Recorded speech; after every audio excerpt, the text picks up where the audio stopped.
এই বছরের মাধ্যমিক পরীক্ষার্থী সবাইকে আজকের ভিডিওতে স্বাগত জানাই। পরীক্ষার আর বেশি দিন নেই, অনেক পড়া বাকি। ভালো রেজাল্ট করতে গেলে অনেক পড়তে হবে। আমি তৈরি করছি তোমাদের জন্য একটি ভিডিও সিরিজ, যার নাম হবে মাধ্যমিক স্পেশাল। এই মাধ্যমিক স্পেশাল নামে আমি একটি প্লেলিস্ট তৈরি করে দিচ্ছি। তোমরা অবশ্যই এই প্লেলিস্টটিকে ফলো করবে। এছাড়াও আমার ক্লাস 10 যে প্লেলিস্টটি আছে তার মধ্যে যে ভিডিওগুলি আছে সেগুলো কিন্তু তোমরা ফলো করবে। তাহলে চলো দেরি না করে শুরু করা যাক।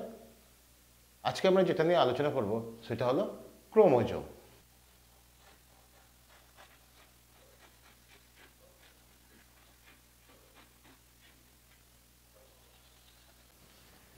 প্রথম ভিডিওটাই আমি ক্রোমোজোম দিয়ে শুরু করলাম, কারণ প্রতি বছর মাধ্যমিকে কিছু না কিছু প্রশ্ন এখান থেকে কিন্তু থাকেই থাকে।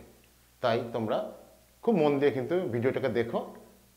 আমি যেভাবে দেখাবো তোমাদের আশা করি আর ভুল হবে না। এখান থেকে বিভিন্ন ধরনের প্রশ্নগুলোর উত্তর সহজেই করতে পারবে তোমরা। এখন ক্রোমোজোম ক্রোমোজোম কোথায় থাকে না, ইউক্যারিওটিক কোষের বা আদর্শ কোষের নিউক্লিয়াসে থাকে। ক্রোমোজোমের গঠন কি রকম? ক্রোমোজোমের গঠন কিন্তু দুই প্রকারের। কি কি? একটা হলো রাসায়নিক গঠন আর একটা হলো ভৌত গঠন। এই রাসায়নিক গঠন এবং ভৌত গঠন দুটো কিন্তু আলাদা সম্পূর্ণ। তোমরা অনেক সময় দেখি পরীক্ষায় গুলিয়ে ফেলো, এটা করো না। রাসায়নিক গঠন কীরকম না, ক্রোমোজোম 3 প্রকারের রাসায়নিক উপাদান দিয়ে গঠিত। সেগুলো কি কি না, প্রথমটি হলো নিউক্লিক অ্যাসিড। এই নিউক্লিক অ্যাসিড কয় প্রকারের না, 2 প্রকারের, ডিএনএ এবং আরএনএ। তারপর একটি কি না, প্রোটিন। প্রোটিন কয় প্রকারের? 2 প্রকারের, হিস্টোন প্রোটিন অর্থাৎ ক্ষারীয় প্রোটিন এবং আরেকটি হলো নন হিস্টোন প্রোটিন বা আম্লিক প্রোটিন। আরেকটি হলো ধাতব আয়ন, যেমন ক্যালসিয়াম আয়ন এবং ম্যাগনেসিয়াম আয়ন। এই হয়ে গেল ক্রোমোজোমের রাসায়নিক গঠন। এবার আমরা চলে আসবো ক্রোমোজোমের ভৌত গঠনে। Chromosome chromonema, chromomere, chromatid, chromosome, telomere, মুখ্য খাঁজ, সেন্ট্রোমিয়ার, কাইনেটোকোর, গৌণ খাঁজ, নর অঞ্চল, স্যাটেলাইট বডি, এই সমস্ত ভৌত গঠন দ্বারা গঠিত। এবার আমরা একটু চলো ডিটেলস জেনে নিই। প্রথমটা হলো ক্রোমোনিমা।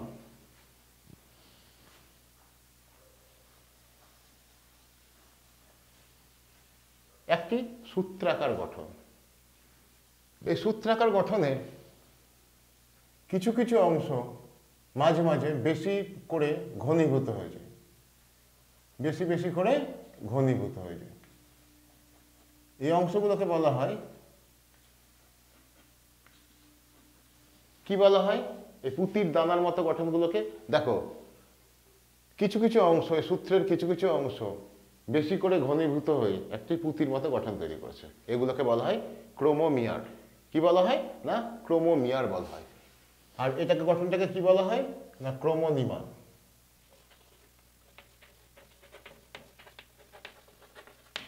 আর পুঁতির দানার মতো গঠনগুলোকে কি বলা হয়? ক্রোমোমিয়ার।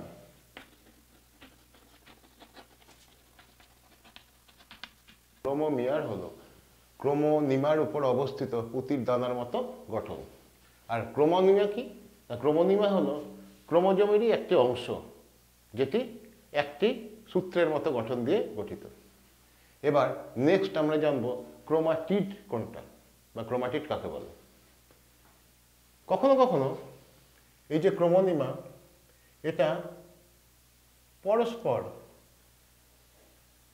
কুণ্ডলীকৃত হয়, অর্থাৎ একটাই ক্রোমোনিমা কুণ্ডলীকৃত হয়ে যে প্যাঁচালো একটা গঠন তৈরি করে তাকেই বলা হয় ক্রোমাটিড। অর্থাৎ ক্রোমোনিমা কটা না, একটাই, কিন্তু মেটাফেজ দশায় এটি কুণ্ডলীকৃত হয়ে যে গঠন তৈরি করে তাকে বলা হয় ক্রোমাটিড। আরেকবার আমি পরিষ্কার করে বুঝিয়ে দিই। এটা ধরো একটা ক্রোমোনিমা, এই অংশটা গিয়ে মেটাফেজ দশায় এরকমভাবে কুণ্ডলীকৃত হয়ে যায়। এই গঠনটিকেই বলা হচ্ছে ক্রোমাটিড।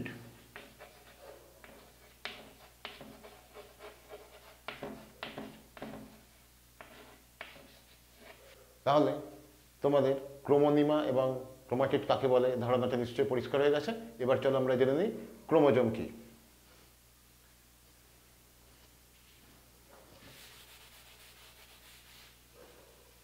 দুখানা ক্রোমাটিড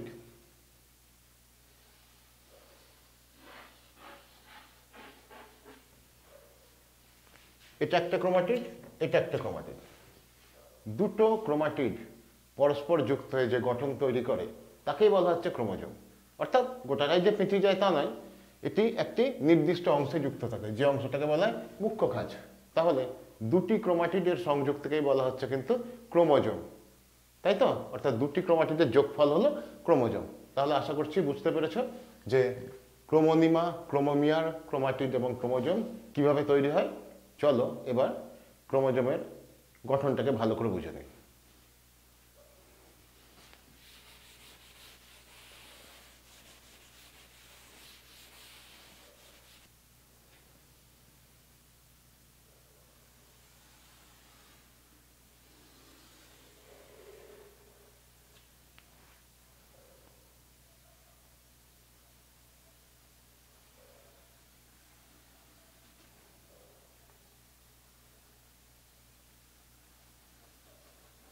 আমি এই যে কুণ্ডলীকৃত যে গঠনগুলোকে আঁকলাম এগুলোকে বলা হচ্ছে কিন্তু ক্রোমাটিড। অর্থাৎ এদিকে একটি ক্রোমাটিড আসে, এদিকেও একটি ক্রোমাটিড আসে।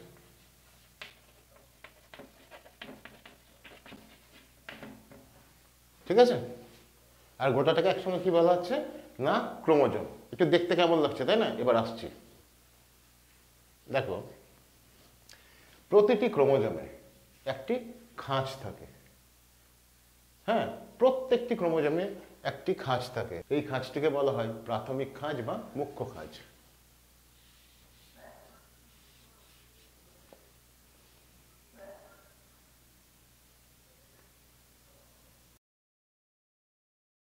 তাহলে এই খাঁজটাকে কি বলা হচ্ছে? প্রাথমিক খাঁজ বা মুখ্য খাঁজ।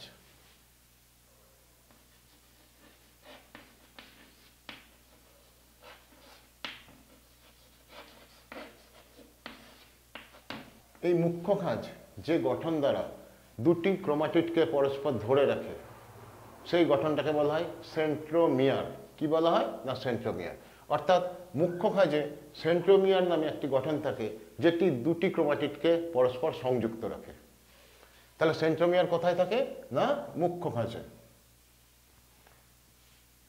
এখন এই সেন্ট্রোমিয়ারে দুদিকে দুটি করে মোট চারটি চাকতির মতো গঠন থাকে যাকে বলা হয় কাইনেটোকোর। এই কাইনেটোকোর কি জানো? দরজায় তোমরা আংটা দেখেছো, তাই তো? আংটার কাজ কি? দরজাটাকে টেনে খোলা, তাই না? অর্থাৎ দরজায় যদি আংটা না থাকে দরজাকে কিন্তু খুলতে অসুবিধা হয়। ঠিক তেমনইভাবে প্রতিটি ক্রোমোজোমে কাইনেটোকোর থাকে এবং কাইনেটোকোরের কাজ অনেকটা এই দরজার আংটার মতো। অর্থাৎ কোষ বিভাজনের টেলোফেজ দশায় এই কাইনেটোকোরের সঙ্গেই কিন্তু বেমতন্তু যুক্ত হয় এবং অ্যানাফেজীয় চলনে অর্থাৎ ক্রোমোজোমের বিভাজনে সাহায্য করে।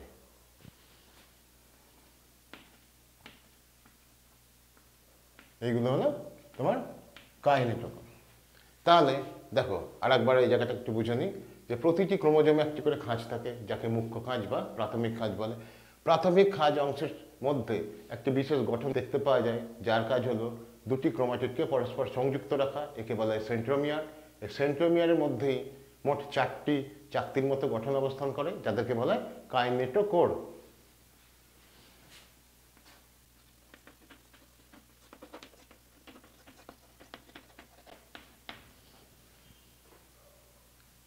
এবার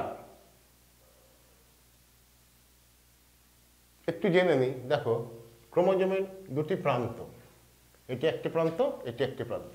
তো ক্রোমোজোমের উভয় প্রান্তকে কি বলা হয় জানো? না বলা হয় টেলোমিয়ার বলা হয়। তাহলে ক্রোমোজোমের প্রান্তকে কি বলা হয় না টেলোমিয়ার বলা হয়।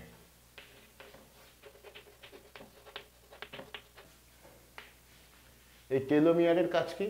এই টেলোমিয়ারের কাজ হলো অন্য ক্রোমোজোমের সঙ্গে এই ক্রোমোজোম যাতে কোনোভাবে পেঁচিয়ে না যায় বা জড়িয়ে না যায়। অর্থাৎ দুটি ক্রোমোজোমকে আলাদা রাখাই হলো এই টেলোমিয়ারের কাজ। এই টেলোমিয়ার থেকে টেলোমারেজ নামে একটি বিশেষ উৎসেচক করিতে হয়। এবার চলো জেনে নিই।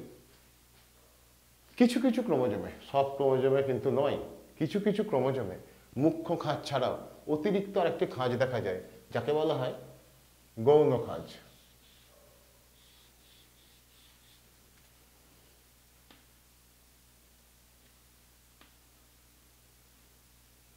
তাহলে কিছু কিছু ক্রোমোজোমে মুখ্য খাঁজ ছাড়াও অতিরিক্ত আরেকটি খাঁজ দেখা যায় যাকে বলা হয় গৌণ খাঁজ।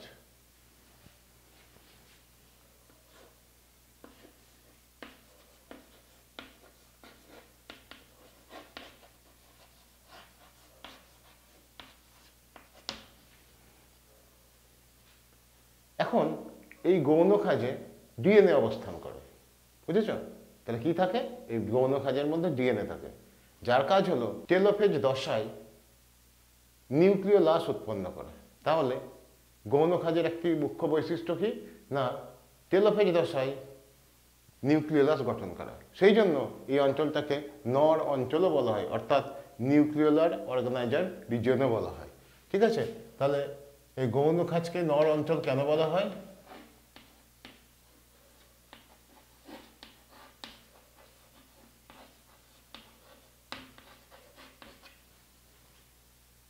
গৌণ খাঁজের মধ্যে উপস্থিত ডিএনএ নিউক্লিওলাস গঠন করে বলে এই অঞ্চলকে নর অঞ্চল বা নিউক্লিওলার অর্গানাইজার রিজন বলা হয়।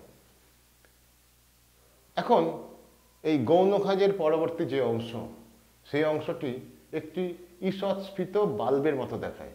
যেহেতু গৌণ খাঁজটি ক্রোমোজোমের একদম শেষ প্রান্তে অবস্থিত এবং সেই জায়গাটা চেপে যাওয়ার জন্য পরবর্তী অংশটিকে একটু ঈষৎস্ফীত বাল্বের মতো দেখায়, অর্থাৎ গোলাকার একটি অংশ দেখায়।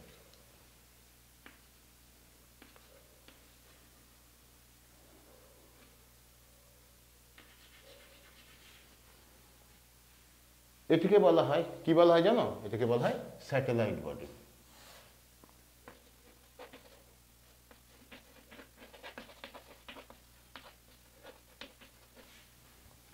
তাহলে গৌণ খাঁজের পরবর্তী অংশ ঈষৎ স্ফীত এবং গোলাকার হয়, এই অংশটিকে বলা হয় স্যাটেলাইট বডি। আর যে সমস্ত ক্রোমোজোমে স্যাটেলাইট বডি থাকে সেই সমস্ত ক্রোমোজোমকে বলা হয় স্যাট ক্রোমোজোম। কি ক্রোমোজোম? না, স্যাট ক্রোমোজোম বলা হয়। ঠিক আছে? আরেকবার বলে দিতে হলে, কিছু কিছু ক্রোমোজোমে গৌণ খাঁজ থাকে, আর যে সমস্ত ক্রোমোজোমে গৌণ খাঁজ থাকে তার পরবর্তী অংশটি একটি ঈষৎ স্ফীত বাল্বের মতো দেখায়, আর এই বাল্বের মতো অংশটিকে বলা হয় স্যাটেলাইট বডি। আর যে সমস্ত ক্রোমোজোমে স্যাটেলাইট বডি থাকে তাদেরকে বলা হয় স্যাট ক্রোমোজোম। দেখো তোমাদের বইয়ে যে ছবিটি আছে দেখবে এখানে আরেকটি গৌণ খাঁজ দেওয়া আছে, আছে না? তা গৌণ খাঁজ একটিও থাকতে পারে, দুটিও থাকতে পারে। তোমরা যদি মনে করো দুটোও আঁকতে পারো বা এরকম একটিও আঁকতে পারো, যেটাই আঁকবে সেটাই রাইট হবে। তাহলে আমাদের ক্রোমোজোমের ভৌত গঠনও কিন্তু বোঝা হয়ে গেল, তাই তো? বুঝতে পেরেছো আশা করছি। এখান থেকে কিন্তু বিভিন্ন রকম প্রশ্ন আসতে পারে, যেমন কাইনেটোকোর, নর অঞ্চল, স্যাটেলাইট বডি। আশা করছি তোমরা ক্রোমোজোমের দুরকম গঠনই বুঝতে পারলে, অর্থাৎ ভৌত গঠন এবং রাসায়নিক গঠন। এখানে তোমাদের একটি বিশেষ কথা বলে রাখি, আমি চেষ্টা করব সপ্তাহে 2টি করে এমসিকিউ টেস্ট দেবার, অর্থাৎ অনলাইন এমসিকিউ টেস্ট, যেটি দিয়ে তোমরা নিজেরাই কত পেলে, অর্থাৎ স্কোর কত হলো জেনে নিতে পারবে। তাহলে তুমি কতটা ইমপ্রুভ করছো নিজেকে যাচাই করে নিতে পারবে, এবং অবশ্যই সেটি কিন্তু করার পর আমাকে কমেন্টে কত স্কোর পেলে অবশ্যই জানিয়ে দিয়ে তোমরা।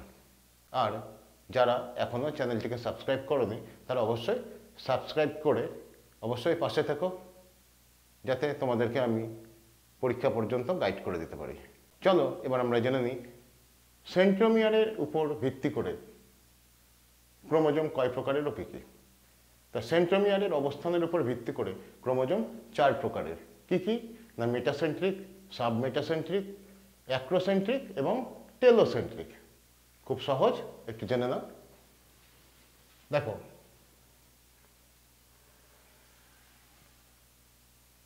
এটি ধরো ক্রোমোজোম।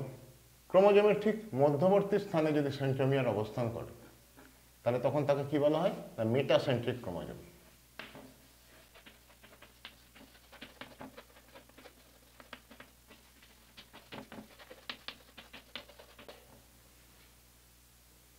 যদি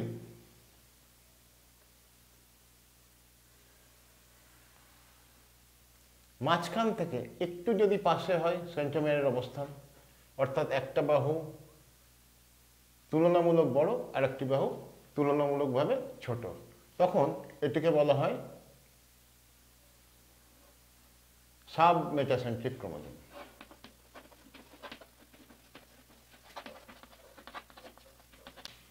সাব মেটাসেন্ট্রিক ক্রোমোজোম।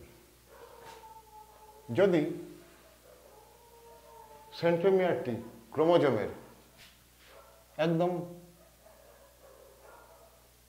প্রান্তের দিকে অবস্থিত হয়।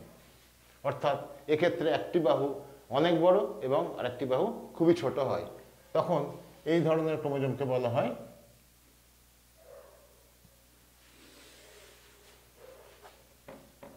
Acrocentric chromosome.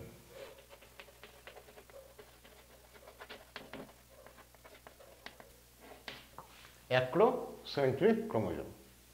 আর যদি ক্রোমোজোমের একদম প্রান্তে গিয়ে সেন্ট্রোমিয়ার অবস্থান করে, অর্থাৎ অনেকটা ইংরেজি আয়ের মতো দেখতে হয়, তখন এটাকে বলা হয়, কি বলা হয় না, টেলোসেন্ট্রিক ক্রোমোজোম।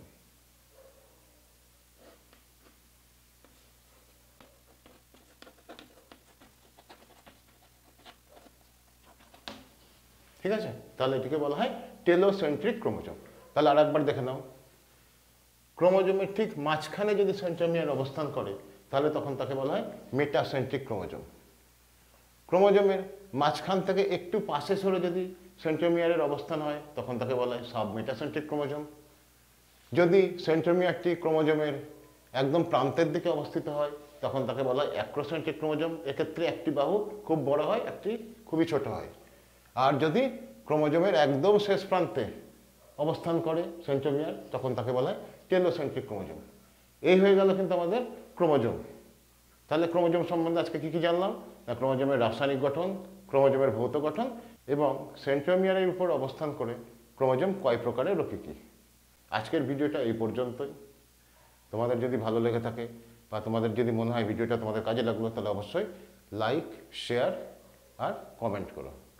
আর যারা আমার চ্যানেলে নতুন তারা অবশ্যই সাবস্ক্রাইব করে বেল আইকনটিকে প্রেস করে দিও, যাতে পরবর্তী ভিডিওর নোটিফিকেশান তোমাদের কাছে পৌঁছে যায়। কারণ এর মধ্যে কিন্তু আমি অনেক রকমই কিন্তু টপিক দিতে থাকবো, যেমন এমসিকিউ টেস্ট বা পরীক্ষায় আসতে পারে খুব গুরুত্বপূর্ণ যে ভিডিওগুলো, সেগুলো কিন্তু আমি দিতেই থাকবো। সকলে ভালো থেকো, মন দিয়ে পড়াশোনা করো। দেখা হবে আবার আগামী ভিডিওতে।